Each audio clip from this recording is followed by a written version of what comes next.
Aleluia.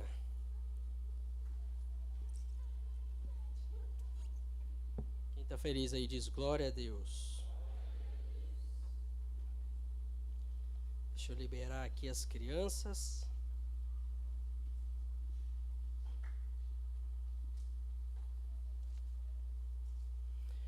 Crianças de 0 a 12 anos. 0 a 12 anos podem ir para o culto infantil.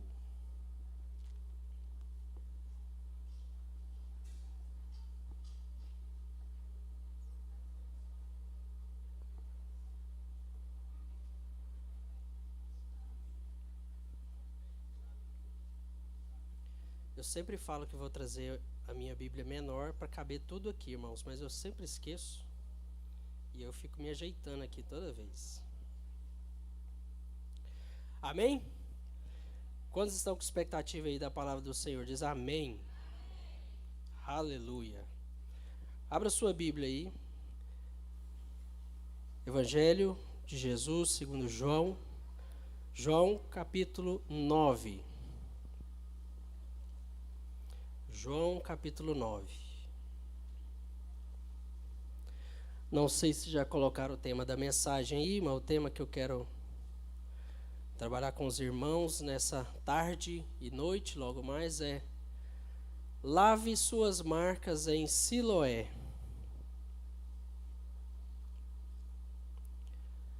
Lave suas marcas em Siloé. Quem gosta de anotar, anota aí. Só cuidado, se você é daqueles que anota no celular, cuidado para que nada tire a sua atenção. Nenhuma chamada aí, nenhuma notificação roube você daquilo que Deus tem para você. Amém? Precisamos estar atentos, muito atentos. Não permita que uma criança tire a sua atenção. Não permita que uma mensagem roube uma semente no seu coração. Pai, em nome de Jesus, eu te agradeço pela oportunidade de estar na tua casa. Eu te agradeço, Jesus, pela oportunidade que temos de ouvir a tua voz, de ouvir a tua palavra. Fala conosco nessa tarde e noite, que a graça do Senhor nos inunde. É o nosso clamor, em nome de Jesus. Amém. Capítulo 9, versículo 1 em diante. É um texto um pouquinho longo, eu vou ler, depois eu vou ler outros fragmentos do texto.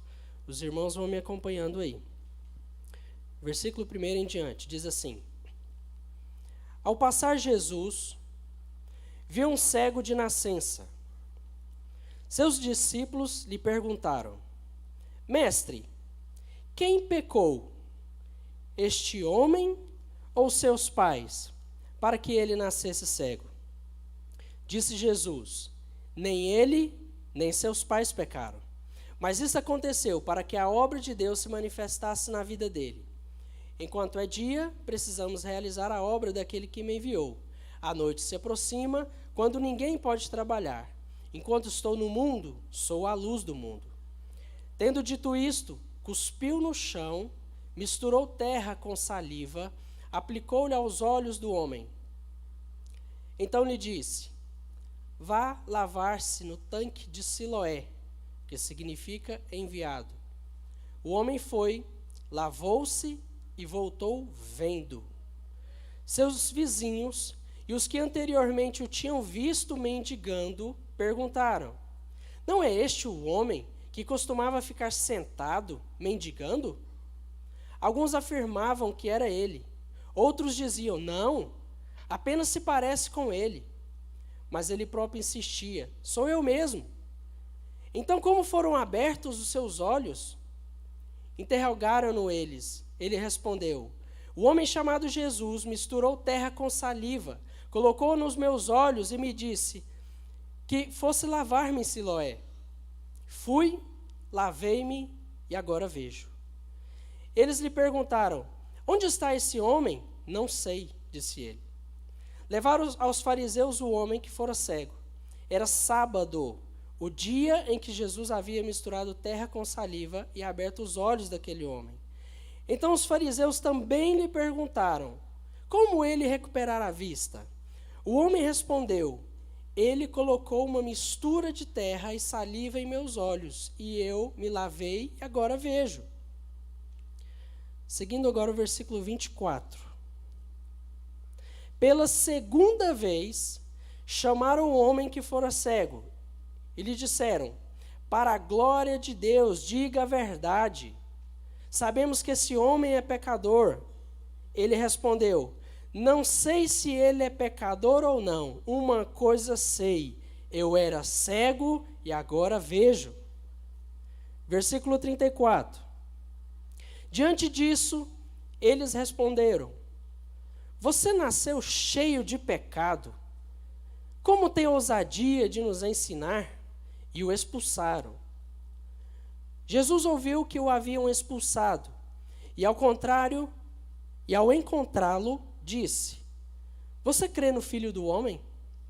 Perguntou o homem: Quem é ele, Senhor, para que eu nele creia? Disse Jesus: Você já o tem visto, é aquele que está falando com você. Então o homem disse: Senhor, eu creio, e o adorou. Amém? A gente pode ir embora para casa? Você já recebeu a mensagem? Deus é poderoso, irmãos. Deus é maravilhoso. E como é bom ler a palavra do Senhor, amém? Como é bom receber uma instrução, receber uma revelação do céu. Falando um pouquinho do contexto aqui, que nós acabamos de ler, Jesus já está se aproximando do seu momento final. Jesus já está se aproximando da sua caminhada para a cruz. Já está um ambiente muito tenso entre Jesus e os líderes daquele tempo. Eles querem a todo custo e de toda maneira prender Jesus. Condenar Jesus. E Jesus, então, um pouquinho antes, no capítulo 8, finalzinho do capítulo 8, Jesus está tendo ali um embate forte com aqueles mestres da lei. Está tendo um embate muito forte ali com eles, discutindo. E Jesus, então, falando para eles que ele era antes de Moisés. E aqueles homens, então, pegam em pedras para apedrejar Jesus. Jesus é expulso do templo. Ele se esconde. Ele vai embora dali correndo, porque eles iam apedrejá-lo. Nesse contexto também é interessante dizer que era próximo à festa dos tabernáculos e havia muita gente na região. Era uma festa que atraía muitas pessoas. E Jesus então sai dali correndo, vai para a cidade, está no meio de uma multidão. Seus discípulos estão atrás. Mas nessa caminhada ele enxerga um homem. Nessa caminhada ele enxerga um cego. E isso é muito interessante, irmãos, porque é Jesus quem o vê, não é os discípulos. É Jesus quem enxerga aí. Mesmo em uma situação de crise, em uma situação tensa, mesmo em meio a uma multidão, Jesus enxerga aquele homem. E aí, no início do texto, a gente já percebe que os discípulos estão bem atentos e eles veem que Jesus está olhando para aquele homem. E os discípulos então também olham para aquele homem, percebem que ele é cego, percebem a deficiência física daquele homem, e eles então fazem uma pergunta, eu chamo de pergunta teológica, né? Eles fazem uma pergunta muito teológica para Jesus. Falam: mestre, quem pecou? Esse homem ou seus pais? E aqui, irmãos, eu já quero destacar algo, porque Jesus ele vai desconstruir esse pensamento da época, que também era baseado na lei, esse pensamento que conduziam as pessoas sempre ao julgamento, conduzia sempre as pessoas à intolerância, que olhava para um homem e já queria determinar, será que foi pecado? Será que é uma maldição hereditária? Será que é um castigo de Deus?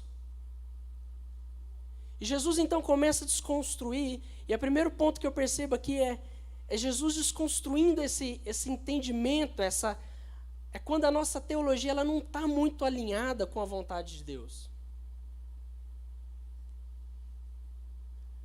É quando a nossa teologia ela sai dos trilhos da generosidade, do amor, da compaixão.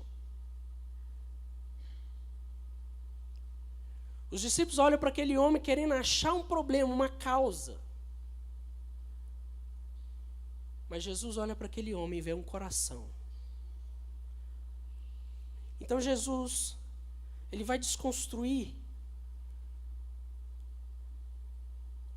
E é interessante que ele vai nos mostrar, irmão, sabe o que é? Que muitas vezes a gente está muito acostumado a usar lupas, sabe, lupas, querendo achar coisas, sendo que, na verdade, a gente deveria usar mais espelhos para olhar a nós mesmos. Aqueles discípulos estavam ali querendo pegar uma lupa, jogar uma lupa naquele homem e achar uma causa. E Jesus vai desconstruir essa narrativa e mostrar, é necessário olhar mais para os espelhos e olhar para dentro de nós,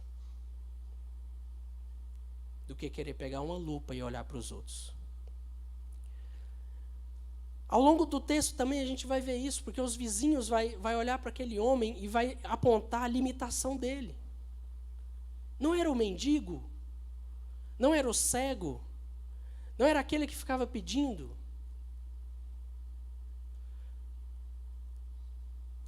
Mas olha que legal, Jesus sabia quem ele era.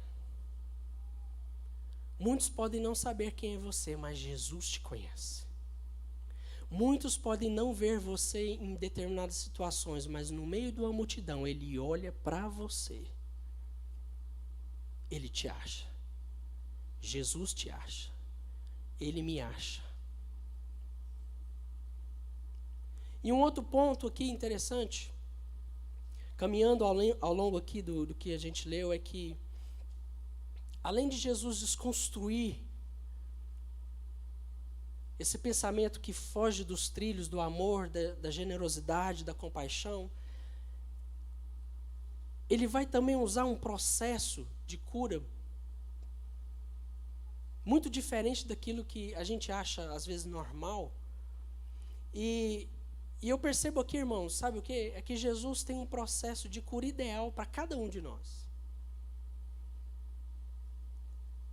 Jesus sabe qual é o processo que você precisa passar. E o meu processo não necessariamente é o seu processo. O seu processo não necessariamente é o processo do seu irmão.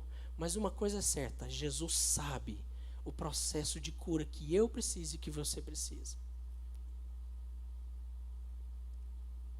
É Ele quem sabe. É Ele que é o autor da vida. É Ele quem tem o manual da sua vida. Corpo, alma e espírito. O seu manual está nas mãos dele. Porque foi Ele que te criou. Só o Criador produz o manual. Ele sabe o que você precisa. Então Jesus tem esse processo de cura ideal para cada um de nós, para mim e para você. E estamos falando aqui de um homem que era cego de nascença. O texto não traz muitos detalhes. O que a gente tem são arranjos, são comentaristas, são comentários que às vezes falam a respeito desse texto. Não traz muitos detalhes de o porquê identificaram tão facilmente que ele era um cego de nascença. Mas alguns comentaristas apontam que talvez ele sofria de anoftalmia, que, por exemplo, é uma doença onde as pessoas nascem sem o globo ocular, ou um dos olhos, ou os dois. É uma doença rara, mas ela existe. A cada 100 mil nascimentos, acontece 10, 15 nascimentos, onde as pessoas nascem ou sem um olho ou sem os 2 olhos. E é interessante essa doença porque, realmente, quando a pessoa nasce sem o globo ocular, a aparência dela, a semelhança dela, fica muito desfigurada. Ao contrário de alguém que nasce cego, mas nasce com o globo ocular. Que muitas vezes você precisa conhecer a pessoa para saber que ela é cega. Mas uma pessoa que nasce com essa doença, a oftalmia, visivelmente, não tem como não dizer que ela não é cega, porque os olhos ficam fechados e fica um buraco, uma região escura nos olhos. É muito evidente. Então, alguns comentaristas trazem isso. Apesar de a gente não poder afirmar de fato isso, uma coisa é certa. Ao observá-los, eles identificarão um cego de nascença. Ele já nasceu cego. E isso é muito relevante para o texto, por quê? Porque uma deficiência de nascença trazia uma série de preconceitos em cima disso. Ou era castigo de Deus, ou era fruto de um pecado, ou era uma maldição. E pessoas com essa carga eram isoladas, viviam à beira do caminho, não podiam entrar em qualquer lugar. Nós estamos falando de um homem que estava realmente à margem da sociedade.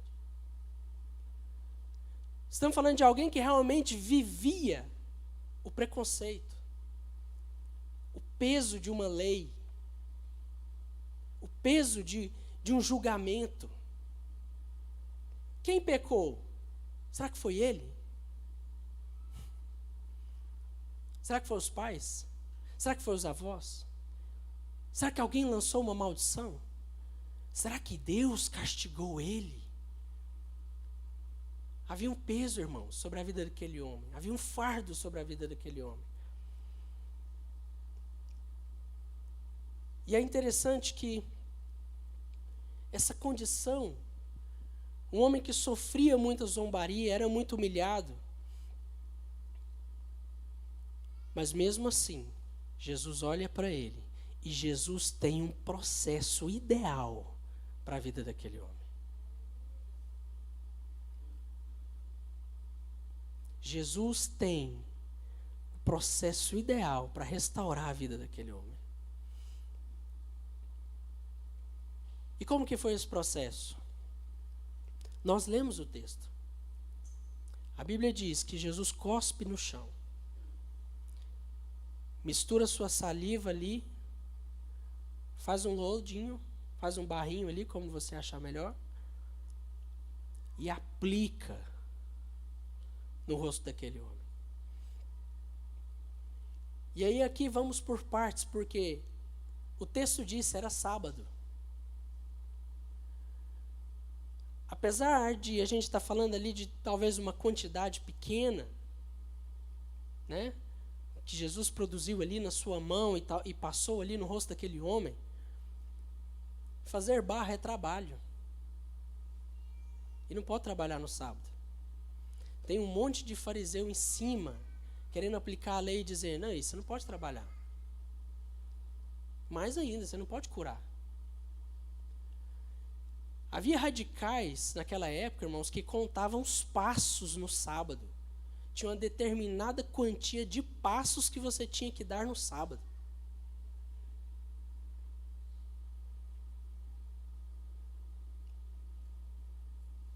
Então Jesus está ali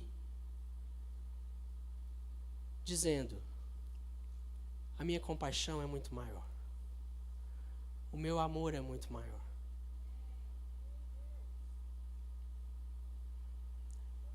E é interessante que esse ato também de cuspir ao chão, naquela época, era um ato que significava ou rejeição ou indignação.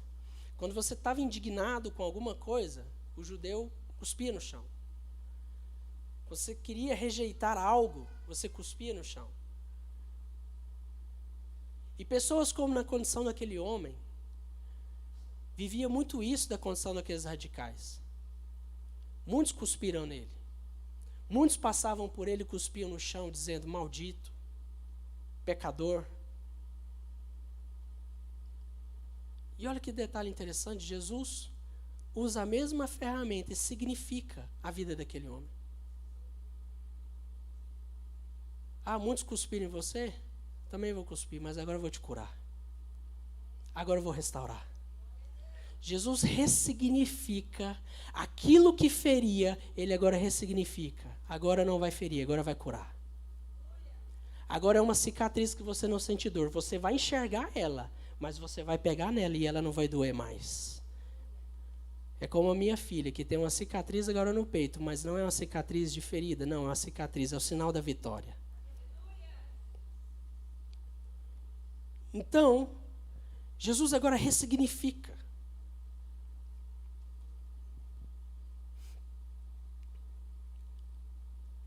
E, irmãos, vocês sabem como eu que quando a gente vai coletar o DNA de alguém, a gente que eu falo assim, né, eu não sou desse ramo, mas a gente sabe disso. Quando, por exemplo, a polícia precisa tomar o DNA de alguém, uma das formas é o quê?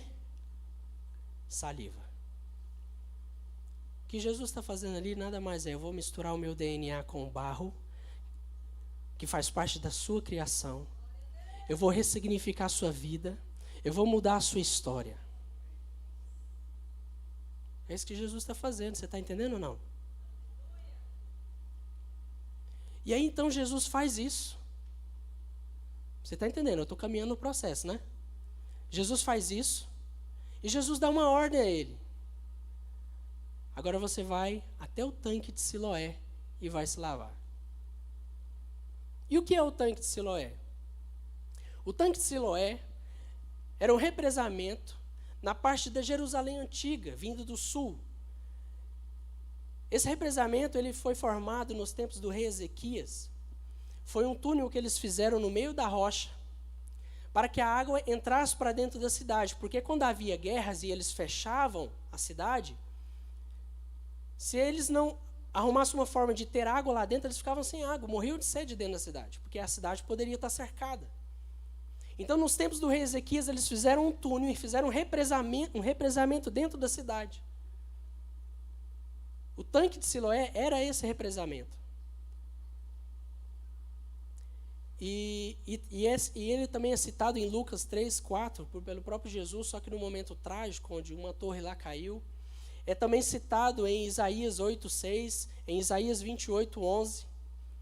Em Isaías é interessante porque as águas de Siloé, elas são citadas como águas que fluem mansamente, no significado de que são as águas que traz a paz do Senhor. Elas também significam a provisão do Senhor em meio à guerra, em meio a tempos difíceis. Siloé também é citado por Ezequiel. Então, Siloé tem um significado de bênção, tem um significado de águas tranquilas, tem um significado de a paz do Senhor, tem um significado de provisão do céu. Em meio à guerra, em meio a situações difíceis. Então, Jesus está agora começando esse processo na vida daquele homem, dizendo, vai caminhar a Siloé. Vai se banhar nas águas tranquilas. Vai se banhar na água da provisão. Vai se banhar na água das bênçãos. E aquele homem então chega, irmãos, naquele tanque, e eu fico imaginando essa situação.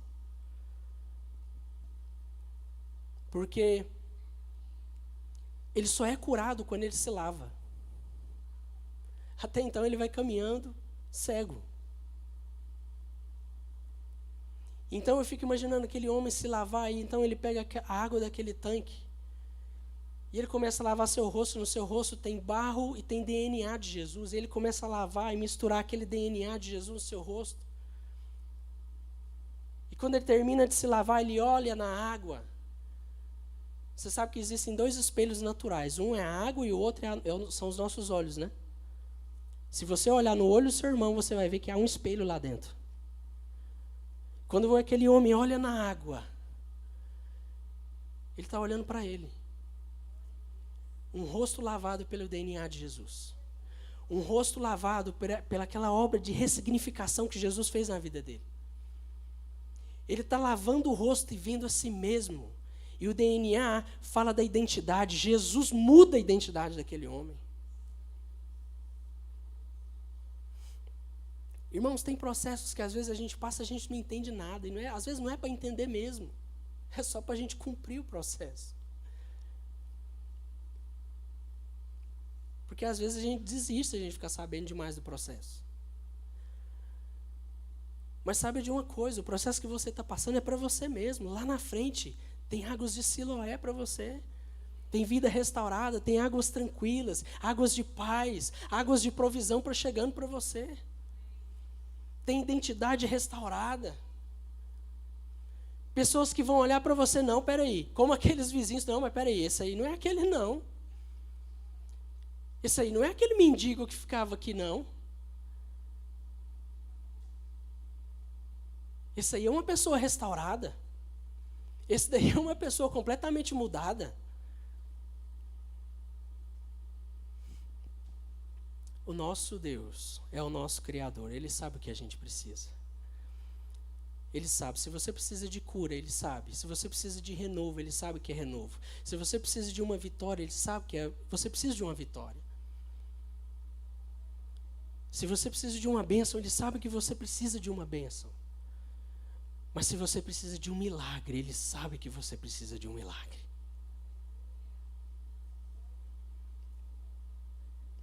Aquele homem, só Jesus sabia o que ele precisava. Só Jesus. Então, irmãos, o tema que eu dei para essa mensagem é: lava suas marcas em Siloé. E eu fiquei pensando, fazendo uma reflexão comigo mesmo, em quais seriam as minhas marcas. As marcas que talvez estivessem me tirando daquilo que o Senhor tem para mim. E a reflexão que você também precisa fazer. Porque ao longo da nossa caminhada cristã, muitas coisas vão se impregnando na gente. Marcas vão ficando em nós. Mas sabe de uma coisa? Jesus sabe o que você precisa. É tempo de se lavar nas águas do Senhor.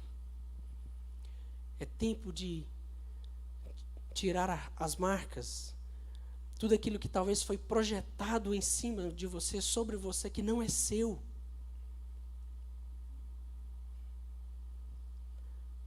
Quais são as marcas que nós precisamos lavar? Quais são as marcas que estão realmente nos impedindo de enxergar quem realmente nós somos em Deus?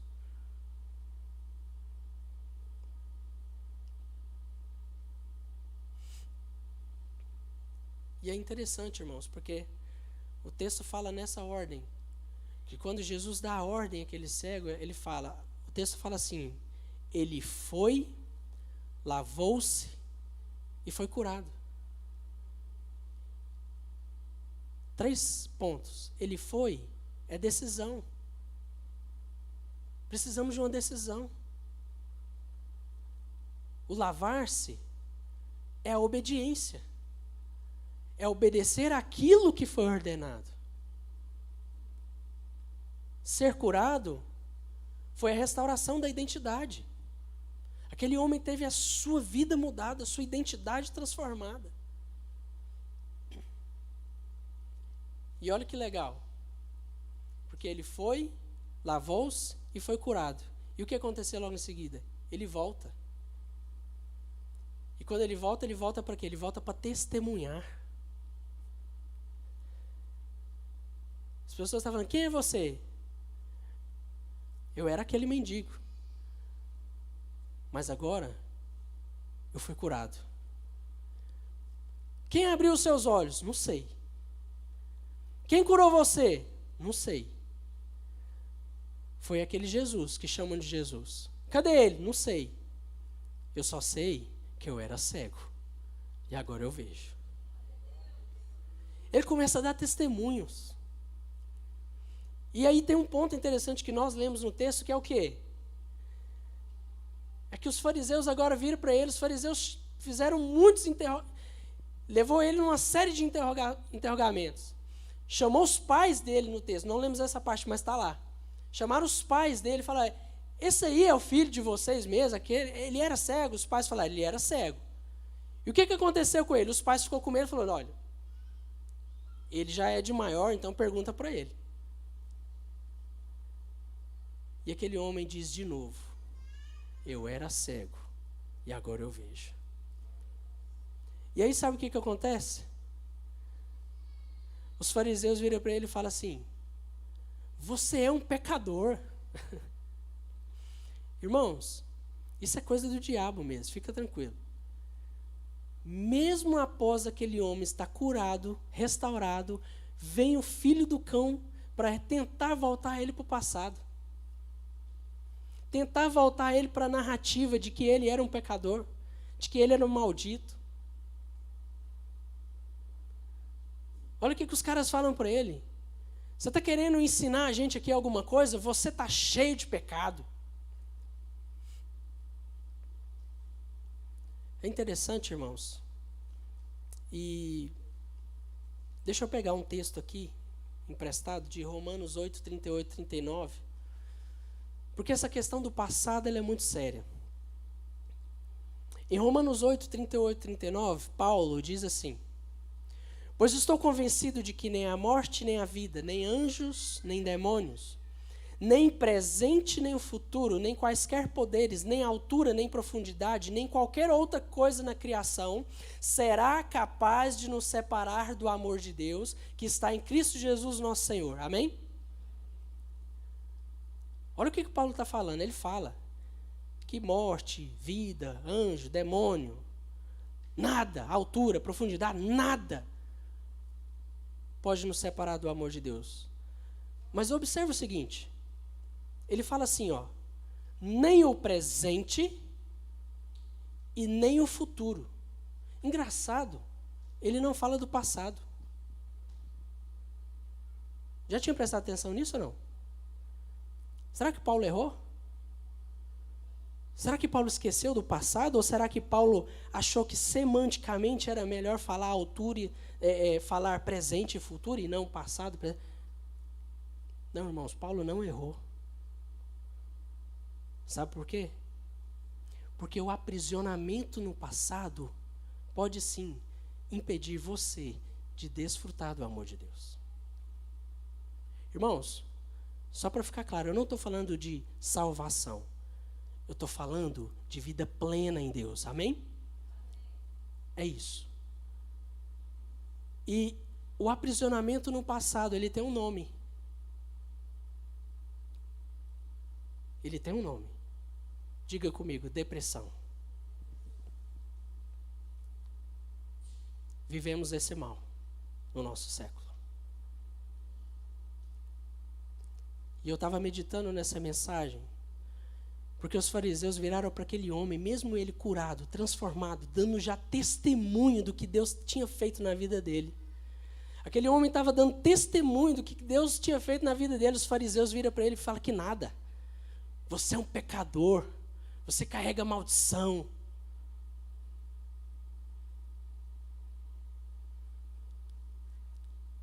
O diabo, irmãos, quer fazer de tudo para te aprisionar no passado, mas deixa eu te dizer uma coisa.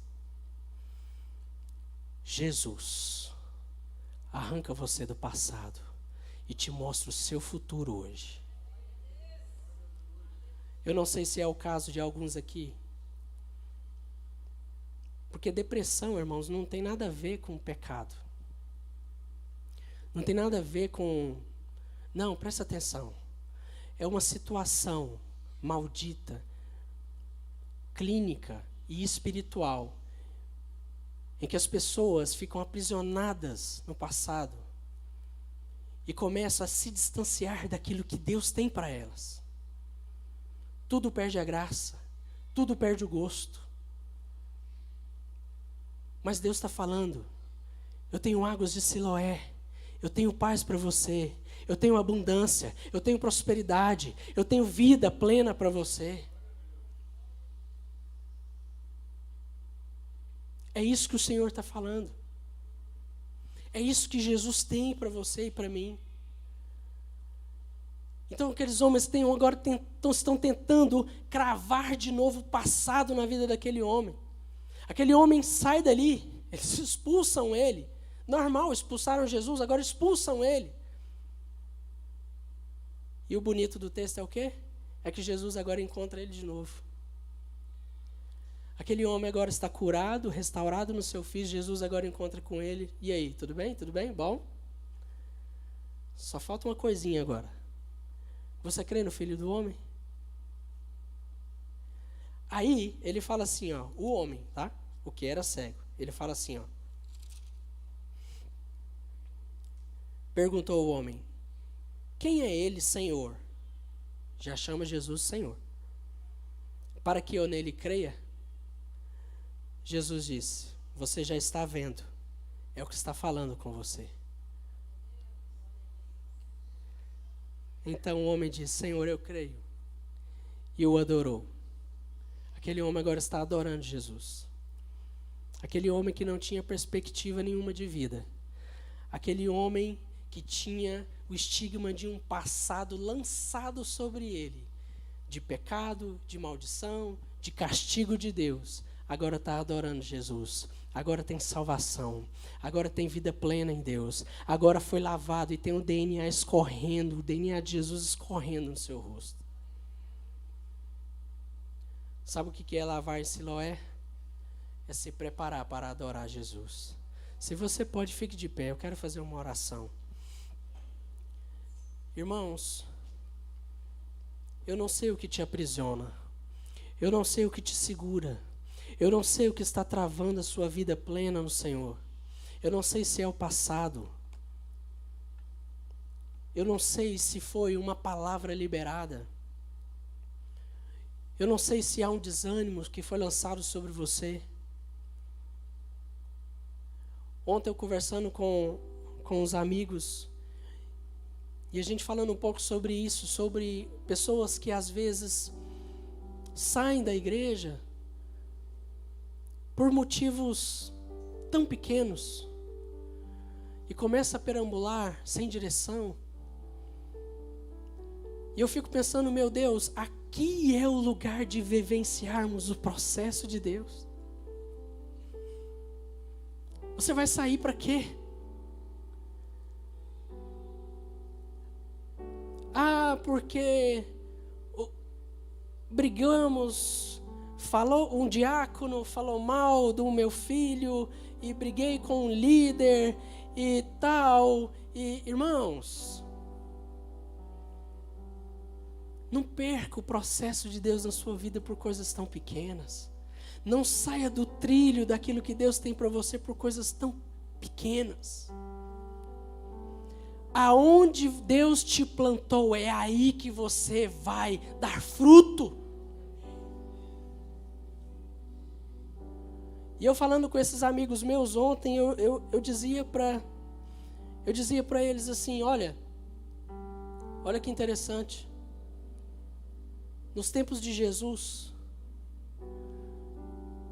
haviam líderes na igreja que não davam nenhum exemplo.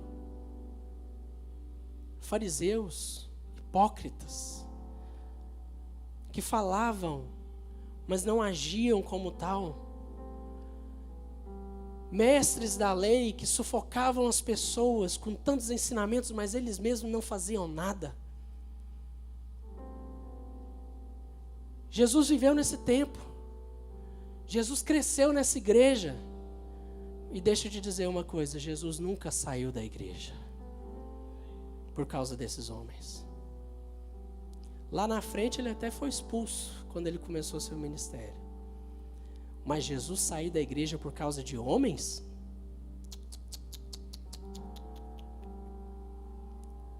Fariseus hipócritas ministravam e Jesus estava lá. Por que você está pensando em abandonar o barco? O que está te fazendo pensar que uma vida lá fora talvez vai ser melhor. Lave as suas marcas no tanque de Siloé. Deixe Jesus impregnar o DNA dele em você. Feche os seus olhos. Comece a orar por você. Ore por você. Você consegue orar por você? Ore. Você é capaz de orar por você mesmo? Então ore agora.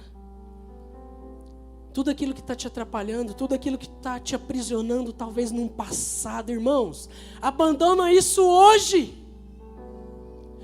Deus tem uma vida plena para você, de alegria, de vitória, de prosperidade, de transformação, de cura, de restauração, de renovo.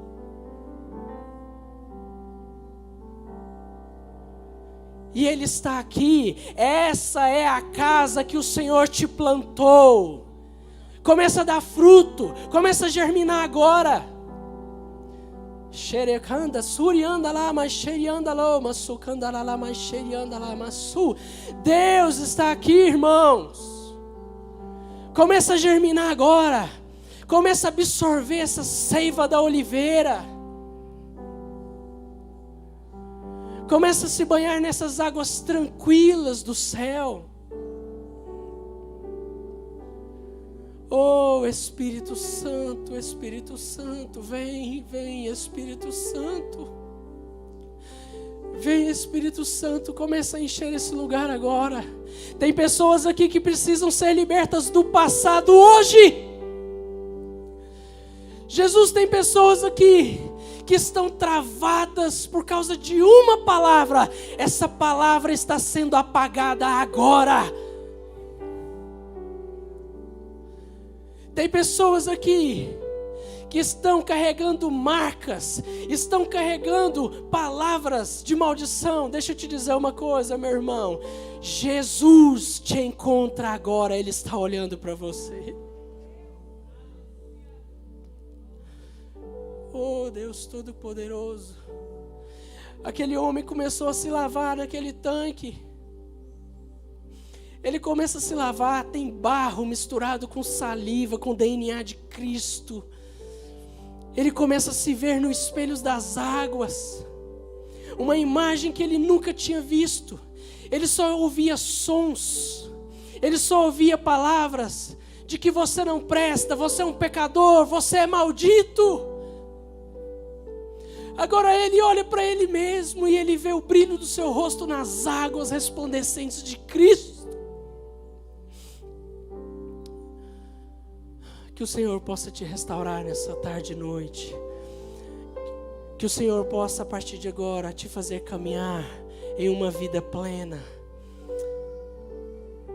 Se você pode, aplaude o Senhor, glorifique o nome do Senhor Jesus.